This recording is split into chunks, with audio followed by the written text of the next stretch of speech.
বৈষম্য বিরোধী আন্দোলন কেন্দ্রীয় রাজধানী ভাটারা থানার হত্যা চেষ্টা মামলায় গ্রেপ্তার ঢাকায় সিনেমার নায়িকা নুসরাত ফারিয়াকে কারাগারে পাঠানোর আদেশ দিয়েছেন আদালত।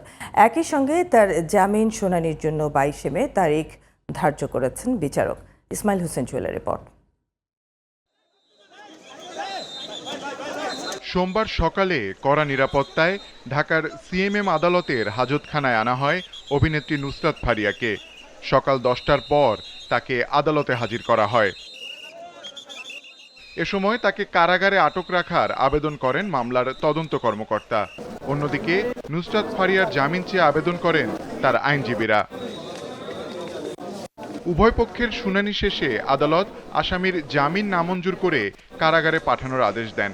একই সঙ্গে তার জামিন বিষয়ে আরও শুনানির জন্য আগামী 22 মে দিন ধার্য করা হয়।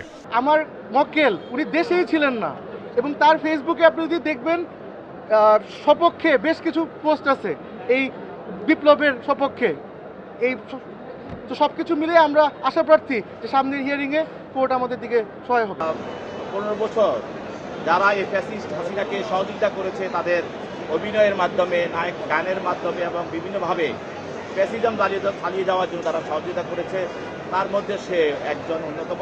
আজকে তার জামিন আংশিক শুনানি হয় এবং আগামী 22 তারিখে বিজ্ঞ বিচারক তদন্তকারী কর্মকর্তাকে তার বিষয়ে আরও কাগজপত্র সহ আরও তথ্য প্রমাণ সহ তাকে জামিন শুনানির বিষয়টা করার জন্য প্রতিবেদন দেওয়ার জন্য আগামী 22 তারিখ নির্ধারণ করা হয়।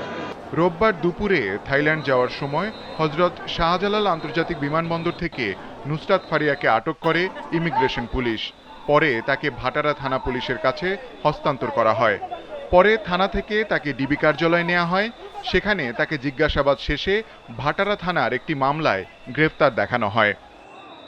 Ismail Hossain Jewel, GTV news, Dhaka.